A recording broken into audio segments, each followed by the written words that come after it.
वो शौक से मर्डर करता था और उसका ये शौक ऐसा था कि उसका नाम Guinness book of world record में सबसे ज्यादा मर्डर करने के लिए दर्ज है। 200 लोगों की हत्या, 200 बारातियों का मर्डर यहाँ कर दिया गया आगरा के पास में। ये अंदाज़ा लगा सकते हैं कि ये ऐसा हुआ, इतना जो डर, इतना जो खौफ, वो केवल और केवल इस ठग बहराम की वजह से, इसके गैंग की वजह से। अब या तो ज़मीन खोद के वहाँ पे कब्रें खोदी, उसमें उनको दबा दिया, या फिर कुएं में भर दिया लाशें। और फिर चूंकि वो जगह हॉन्टेड कहलाने लगती थी, बहुत सारे कुओं के बारे में हो गया, कुएं में भूत है, कुएं में भूत है। कहते हैं कि कोई भी अपराधी जुर्म शौक से नहीं करता, कोई ना कोई मजबूरी होती है जिसके कारण वो जुर्म के रास्ते पर उतर जाता है। लेकिन आज अपराध लोक के एपिसोड नंबर 3 में हम आपको एक ऐसे अपराधी की, एक ऐसे सीरियल किलर की कहानी सुनाने वाले हैं जिसे जानकर आप हैरान रह जाएंगे। वो शौक से मर्डर करता था और उसका ये शौक ऐसा था कि उसका नाम Guinness book of world record में सबसे ज्यादा मर्डर करने के लिए दर्ज है। आपको जानकर हैरानी इस बात से भी होगी कि वो ठग भारत से ताल्लुक रखता है। हम बात कर रहे हैं ठग बहराम की, और इस पॉडकास्ट में हमारे साथ बातचीत करने के लिए मौजूद हैं हमारे वरिष्ठ सहयोगी वरुण। तो वरुण, बहुत बहुत धन्यवाद आज हमारे साथ जुड़ने के लिए। सबसे पहले इस केस के बारे में सीधा बात करें तो बहुत ही ज़्यादा दिलचस्प ये केस है। 900 मर्डर, ठग बहराम, और उस समय की बात जब अंग्रेज़ों का दबदबा हुआ करता था।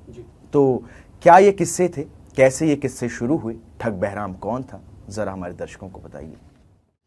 देखिए, बहुत आसान शब्दों में कहें तो आप एक कहानी से हम शुरू करें। एक बार एक बारात थी और ये बारात मध्य प्रदेश के ग्वालियर से चली, ये दिल्ली आई। दिल्ली के एक व्यापारी के यहाँ एक बेटी की शादी थी। लड़का पक्ष ग्वालियर से आया था, दिल्ली की लड़की थी, व्यापारियों का ये दोनों ख़ानदान थे। और जब ये शादी हुई उसके बाद दुल्हन को विदा करके ये लोग वापस ग्वालियर के लिए चल पड़े।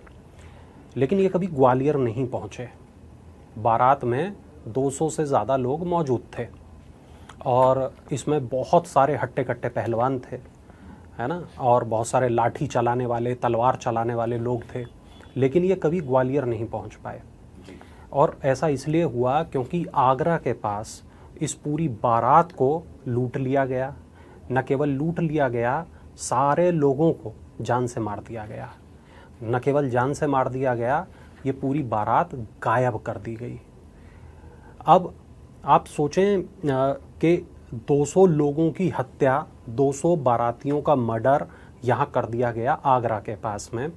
और ये जो पूरा रूट है जो मध्य प्रदेश से होते हुए दिल्ली तक जाता है और दिल्ली से वापस मध्य प्रदेश तक जाता है, तो इस पूरे रूट पे कितना इसका असर पड़ा होगा। लोगों ने डर के मारे इस रूट पे आना जाना बंद कर दिया, अपना व्यापार बंद कर दिया, और अपने जो शादियां थी, जो ब्याह थे, वो बंद कर दिए।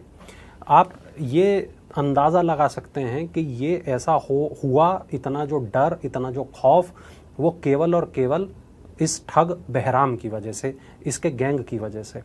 ठग बहराम के गिरोह में ऐसा कहते हैं कि 200 से ज़्यादा लोग काम करते थे। और जब मैं कह रहा हूँ काम करते थे तो लिटरली वो नौकरी कर रहे थे। और इनके लिए जैसे कोई आर्टिस्ट होता है, कोई पेंटर होता है, कोई ड्राइवर होता है, कोई कुछ काम करता है, हम लोग पत्रकार हैं, है ना, उनके लिए ये जो ठगी का काम है, ये काम था, ये एक नौकरी थी उनके लिए, यही पूजा थी उनकी, ये उनका करियर था। और ये लोग अपनी इच्छा से ठग बनते थे। ये ठग कैसे बनते थे उसकी भी कहानी बहुत एक यहाँ मायने रखती है कि किस तरीके से वो ठग बनते थे, उनको ठग कैसे बनाया जाता था, वो विधा क्या थी, वो भी एक कहानी है, वो भी मैं आपको बताऊंगा। लेकिन जब हम ठग बहराम की बात करते हैं तो 1790 से 1840 के बीच जितने भी मर्डर इस पूरे इलाके में हुए, जितनी भी हत्याएं इस पूरे इलाके में हुई, जितने भी लोग यहाँ से गायब हो गए, तो उसमें एक बड़ा रोल ठग बहराम के गिरोह का है। और एक इस पर कई किताबें लिखी गई, कई मूवीज़ आई, और इन तमाम मूवीज़ में एक ख़ास चीज़ के बारे में पता चलता है। वो ख़ास चीज़ है एक पीला रुमाल।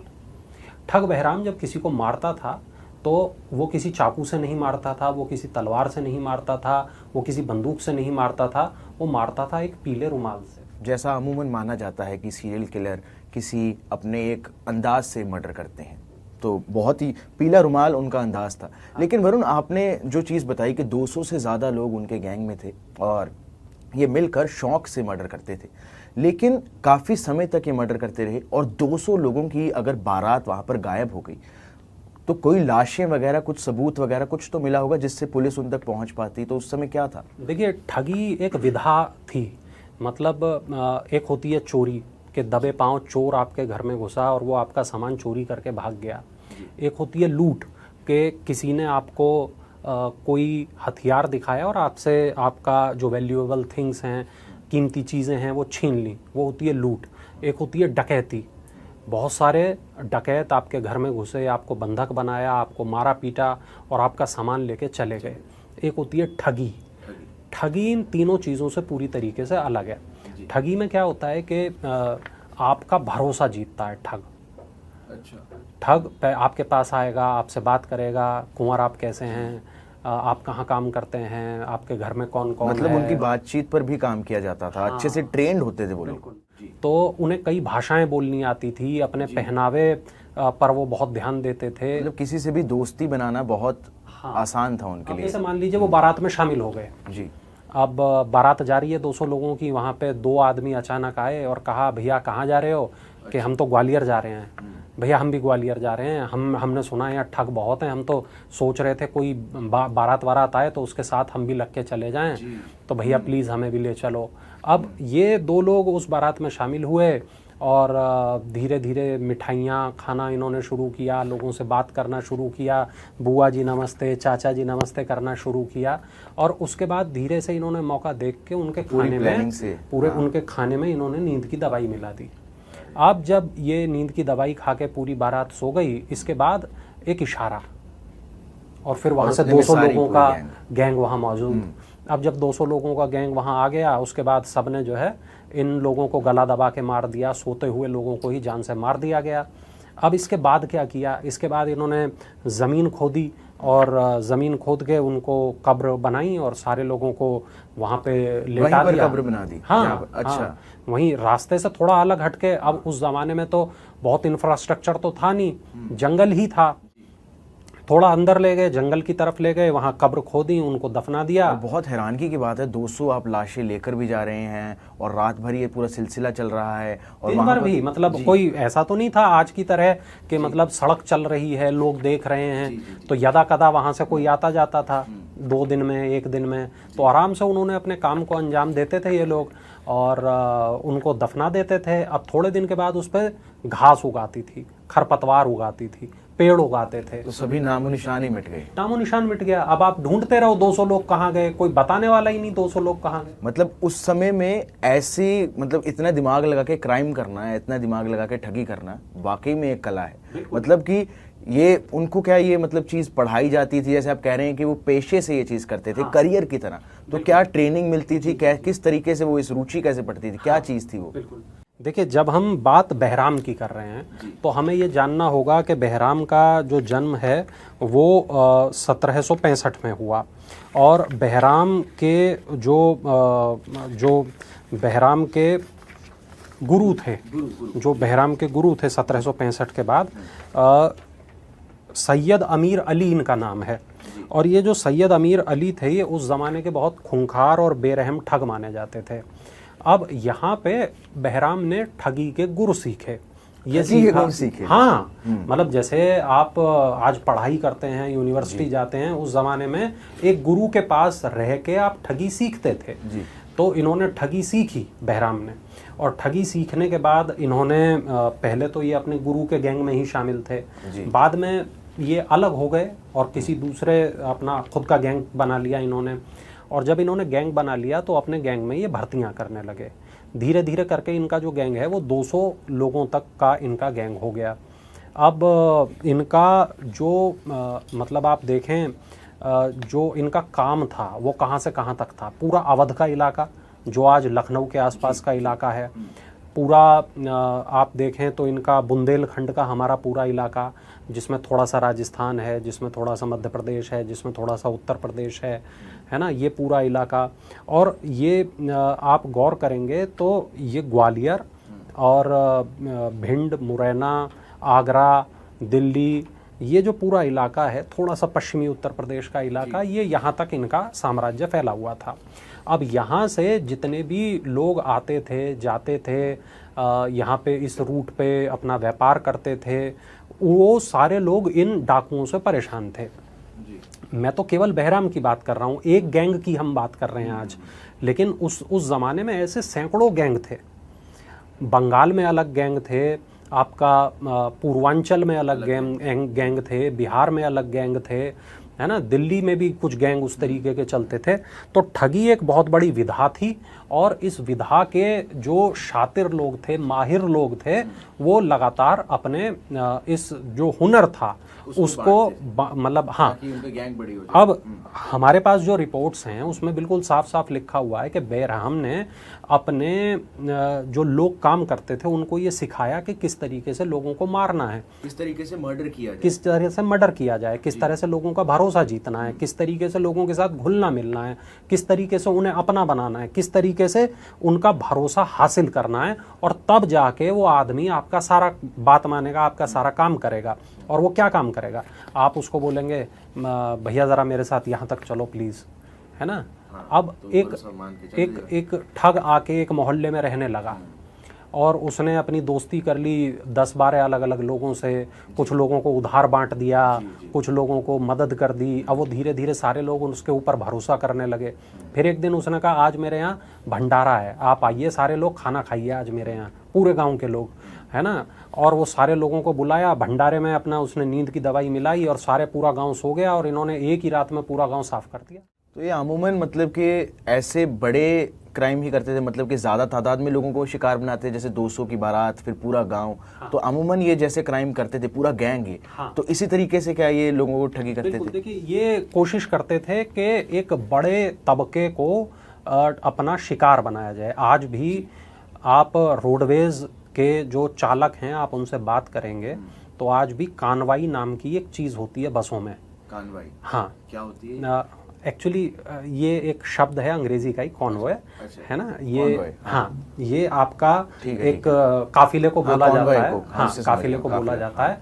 अब इसमें होता क्या है कि एक पूरा वक्त था जब बहुत ज़्यादा लाइट नहीं थी, पुलिस बहुत नहीं थी, गश्त बहुत नहीं होती थी, सड़कें बहुत अच्छी नहीं थीं, टोल की बहुत अच्छी व्यवस्था नहीं थी।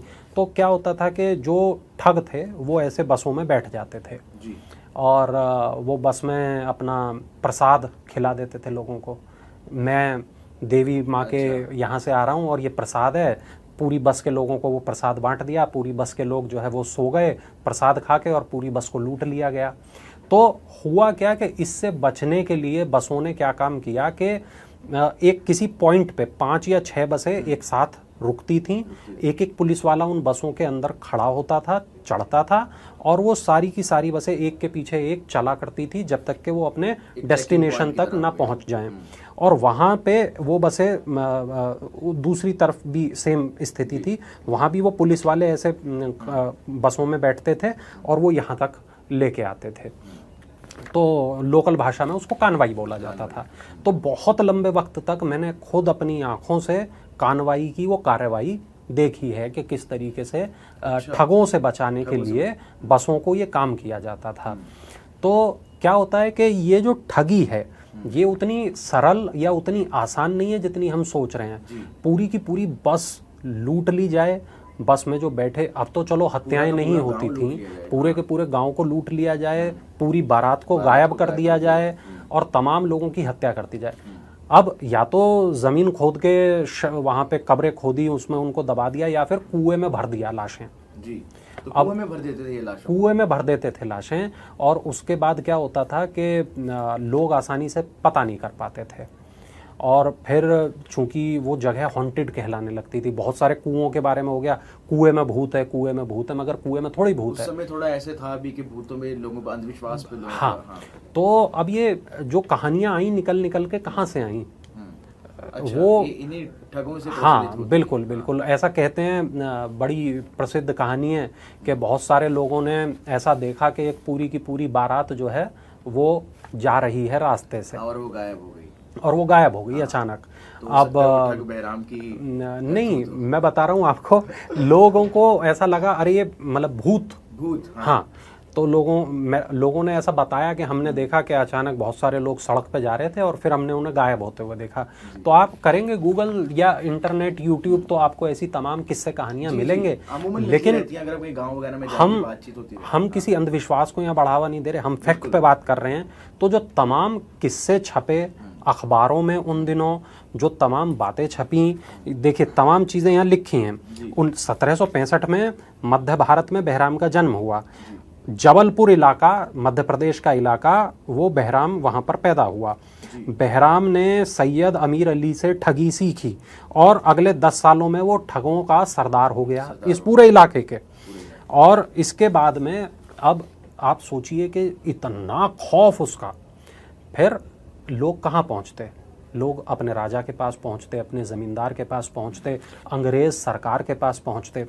अब जब लगातार अंग्रेज़ सरकार के पास में ये शिकायतें आने लगीं कि बारातें गायब हो रही हैं, लोग गायब हो रहे हैं, और इसमें एक ख़ास बात एक ये भी थी कि जब अंग्रेज़ों ने ये सोचा कि अब हमें यहाँ पे अपना वो विस्तार करना है, तो उन्होंने कहा छोटे छोटे गांवों में जाओ, वहाँ पे चौकियाँ बनाओ। तो लेकिन जो अंग्रेज़ अफसर थे वो जाने से इनकार कर देते थे डर के मारे। तो बहुत सारे ऐसे अंग्रेज़ अफसर थे जिन्होंने इनकार कर दिया कि भाई हम तो नहीं जाएंगे फला गांव में, वहाँ तो हमने सुना ठग बहराम रहता है। इसी में मैंने बात सुनी थी कैप्टन सेलीमैन की कोई ऐसे वो थी, कैप्टन सेलीमैन का वो वहाँ भी आता हूँ। तो लोग इनकार कर देते थे उस गाँव का जो भी बनने से। तो जब अंग्रेज़ अफसर डरने लगे, जब बहुत सारे भारतीय अफसर इस बात को कहने लगे कि भाई उस तरफ नहीं जाना, वहाँ बहराम है, उस तरफ नहीं जाना, वहाँ बहराम का गिरोह है, तब धीरे तो मतलब इतना दबदबा था कि अंग्रेज सरकार तक भी वो बात पहुंच गई और उनको भी डराया जाने लगा। बिल्कुल, वो डरने लगे।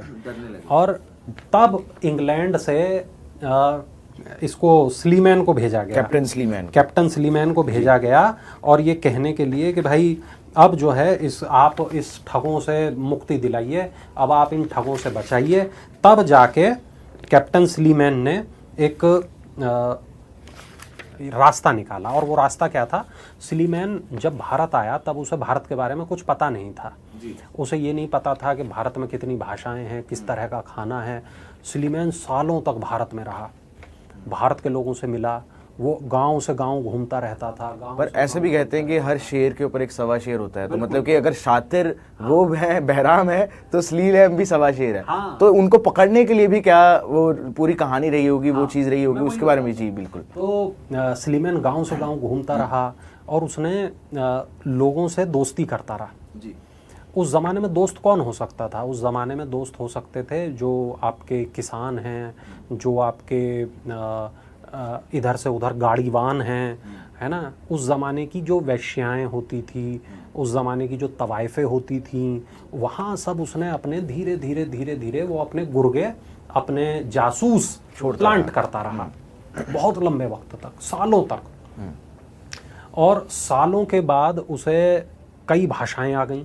वो अवधी बोलने लगा, वो बुंदेलखंडी बोलने लगा, वो आगरा के आसपास की ब्रज भाषा बोलने लगा, उसे कई भाषाएं आ गईं। भारत का वो खाना खाने लगा, भारत के लोगों को समझने लगा। तो जैसे कहते हैं कि in Rome do as Romans do, तो in India do as Indians do. बिल्कुल। हाँ। उसके बाद वो इंडिया के लोगों की तरह कपड़े पहनने लगा और वो ऐसी गर्मी में सो जाता था। अच्छा। है ना, गांव देहात का खाना खा लेता था, कुएं का पानी पी लेता था।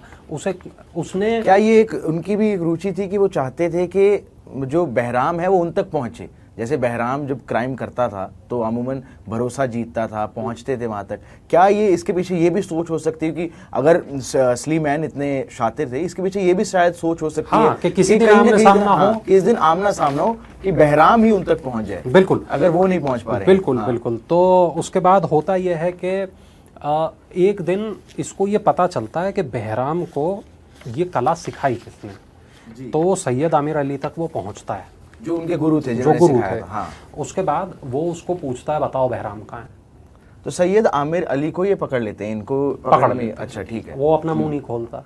उसके बाद उसके पूरी फैमिली को पकड़ लिया जाता है और हाँ, उसके बाद उसकी फैमिली को तड़पाना अंग्रेज चालू करते हैं।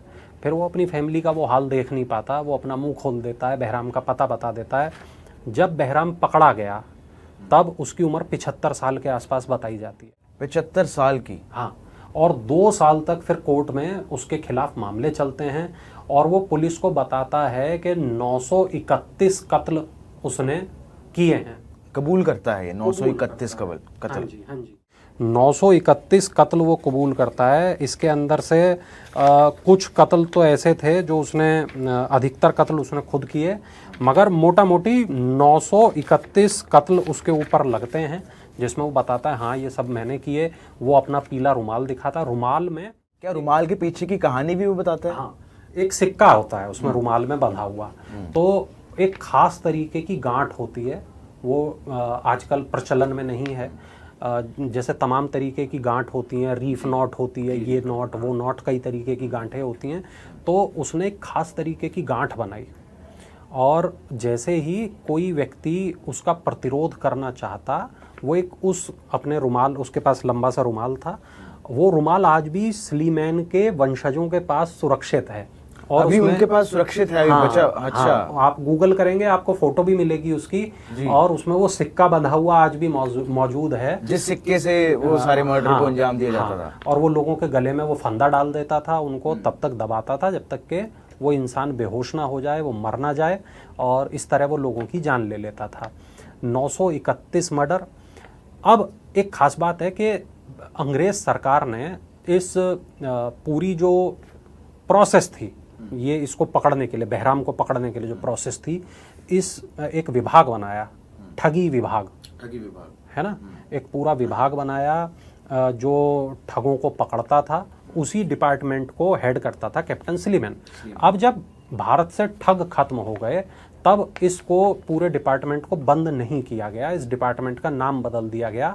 ऐसा कहते हैं कि इसका नाम बदल के क्राइम इन्वेस्टिगेशन डिपार्टमेंट रख दिया गया, जिसको आज हम सीआईडी कहते हैं। अच्छा, तो वही वहां से शुरुआत हुई थी सीआईडी। तो आप सोचिए सीआईडी जिस तरीके से काम करती है, जिस तरीके से केस सॉल्व, तो ये तो एक बहुत ही दिलचस्प कहानी हो गई सीआईडी की नींव पर। हाँ, एक तरह से हम करें बात। तो उसी तरीके से कैप्टन स्लीमैन, मैंने बताया जैसे कि वो भारतीयों के कपड़े पहनता था, भारतीयों का खाना खाता था, भारतीयों की बोली उसने सीखी, और वो लगातार गांव से गांव पैदल पैदल घूमता रहा और वो पूरा भारतीय हो गया, और वो भारतीय लोगों की तरह सोचने समझने लगा, ठगों की तरह वो जानने लगा कि ये किस ग्रोह का काम है, ये बहराम का है कि नहीं है, ये वाला बहराम का है, तो वो सारी चीज़ें सीखने लगा।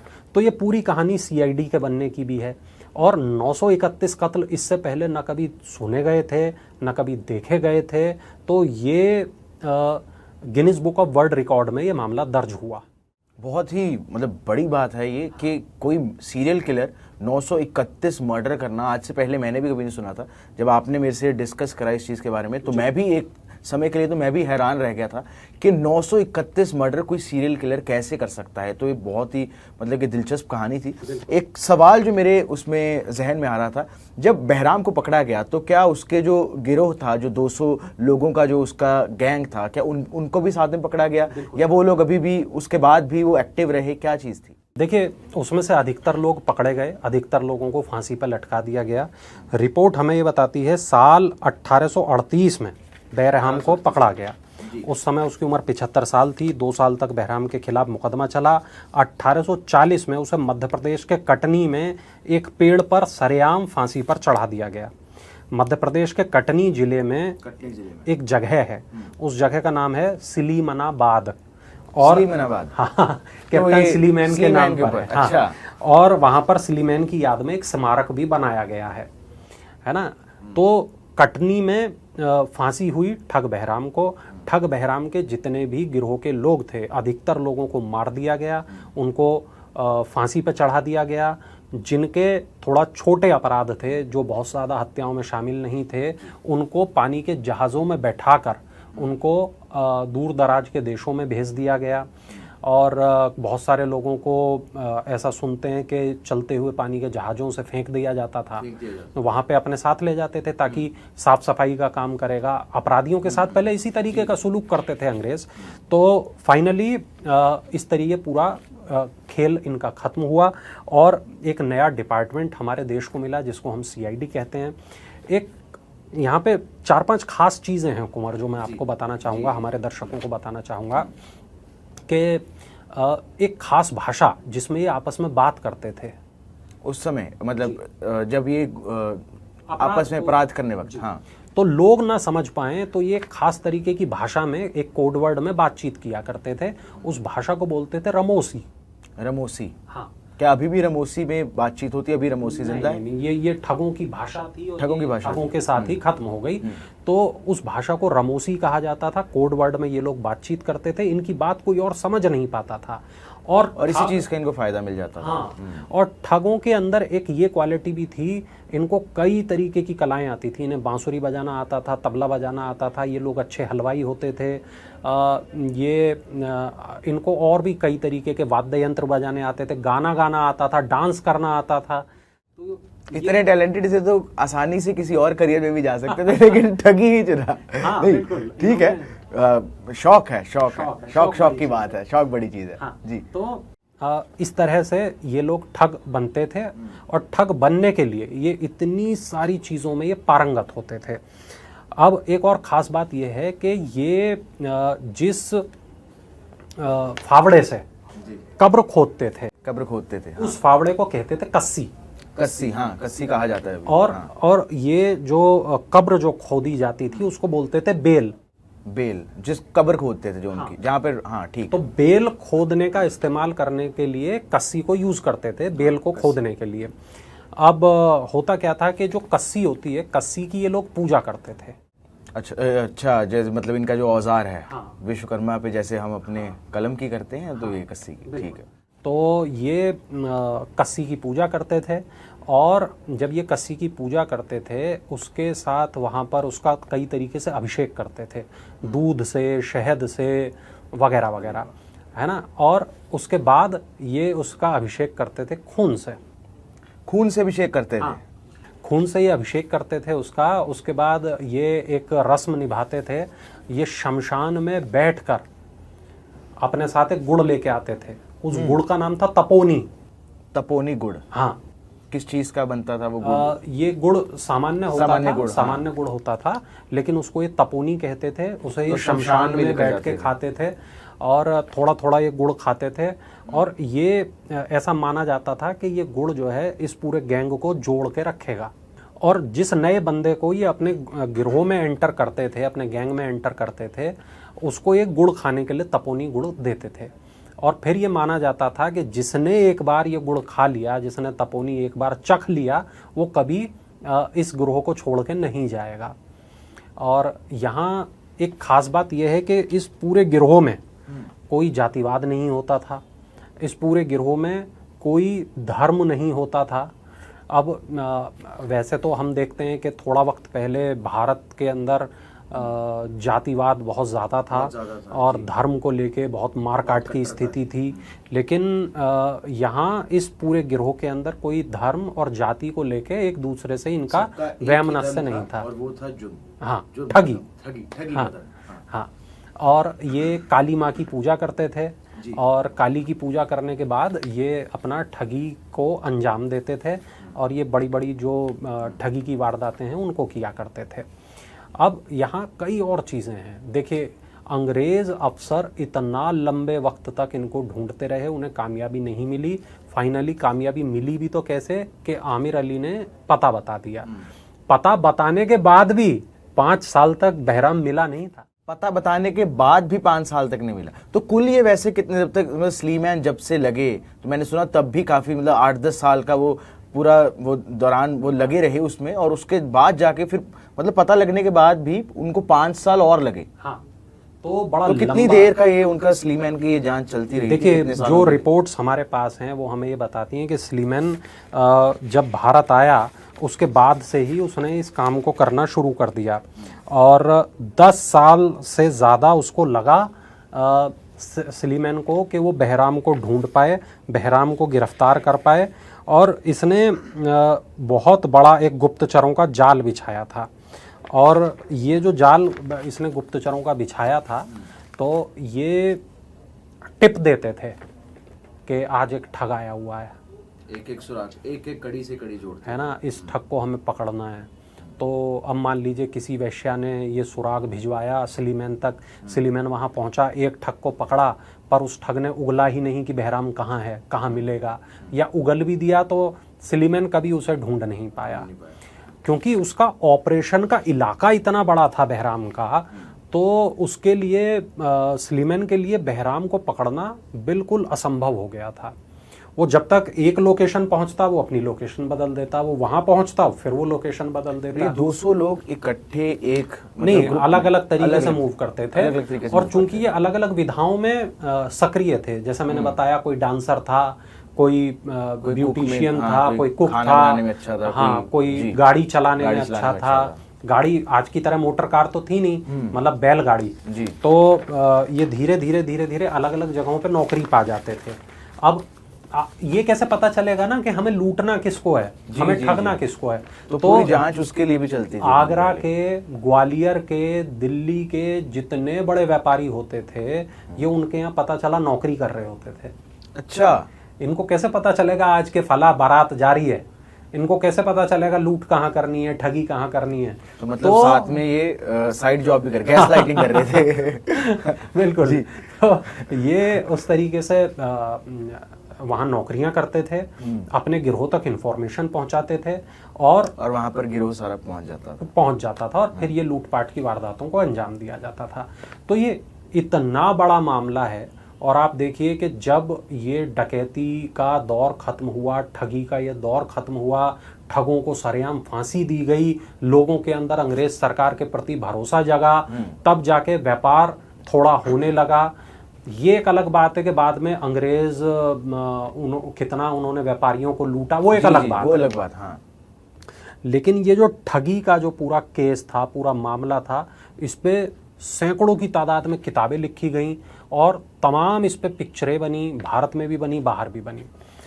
तो आप मतलब मैं कहूँगा दर्शकों से भी कि आप देखिए, एक बार इंटरनेट पे सर्च करके देखिए बहराम को, और वो देखिए कि स्लीमैन का स्मारक को देखिए, आप देखिए उस पेड़ को जहाँ पे जो बहराम है उसको फांसी पर लटकाया गया था, आप देखिए उस पीले रुमाल को, उस सिक्के को जो आज भी स्लीमैन के वंशजों के पास है। तमाम चीज़ें हैं, किताबें हैं ठगों पे लिखी हुई, स्लीमैन ने खुद एक किताब लिखी है, आप उस किताब को देखिए। तो बहुत कुछ है जो देखना, सुनना, समझना बाकी है। ऐसी तमाम चीज़ें हैं, ऐसे तमाम क्राइम हैं जो आपको सोचने पे मजबूर कर देंगे, ये देखने के लिए कि ऐसा भी होता है, ऐसा तो सुना ही नहीं था। लेकिन ये सब देखने के लिए आप अमर उजाला पे पहुंची, क्योंकि यहाँ पे हम आपको सबसे पहले सारी नॉलेज दे देंगे। ये केस के बारे में भी आपने बातचीत की, पूरा केस आपने समझा दिया, मुझे लगता नहीं कहीं और जाने की ज़रूरत पड़ेगी। लेकिन फिर भी अगर आप वो तस्वीरें देखना चाहते हैं तो उनको मैं भी देखना चाहूँगा। बहुत ही मतलब बहुत ही इंट्रूगिंग चीज़ है और बहुत ही इंटरेस्टिंग चीज़ है। ऐसी चीज़ें हो रही थी उस समय, और आज तक मुझे ये हैरानी होती है कि हम पत्रकार हैं, हम पेशे से हम पढ़ते लिखते रहते हैं, लेकिन आज तक ऐसे केसेस से मैं रूबरू नहीं हो पाया था। तो मतलब कि आम जनता कैसे होती, और बहुत ही मतलब दिलचस्प, रोंगटे खड़े कर देने वाली चीज़ है। 900 से ज़्यादा आप मर्डर कर रहे हैं, और अब कैसे पूरा गिरोह चला रहे हैं। और जब पकड़ा भी गया बहराम तो 75 साल का था, मतलब एक तरह से पूरी अपनी जिंदगी जी चुका था। 75 साल का पकड़ा गया, उसके बाद भी 2 साल लग गए, 2 साल लग गए ये सिद्ध करने में, 2 साल लग गए पूरी चीज़ करने में, और उसके बाद जाकर फांसी हुई। तो बहुत ही ये आज आपने जो कहानी सुनाई है बहुत ही ज़बरदस्त कहानी थी। अगर आप कुछ जाते जाते हमारे दर्शकों को कुछ एक आखिरी मैसेज देना बस चाहेंगे मैं यही कहूँगा कि अमर उजाला के इस पॉडकास्ट को देखें, अपराध लोक को। 2 इसके जो हमने शुरुआती एपिसोड हैं उनको भी देखें, अपनी राय रखें, कमेंट बॉक्स में बताएं हमारा ये जो नया शो है आपको कैसा लगा। और आपके कमेंट्स से यकीनन हमें एनर्जी मिलती है ऐसी तमाम इंटरेस्टिंग जानकारी आपके लिए ढूंढने की। तो बस जुड़े रहें हमारे साथ, देखते रहें अमर उजाला। अगर आप ये वीडियो YouTube पर देख रहे हैं तो हमारे चैनल को सब्सक्राइब करें और बेल आइकन को दबाना ना भूलें। अगर आप Facebook पर ये वीडियो देख रहे हैं तो हमारे पेज को लाइक करें।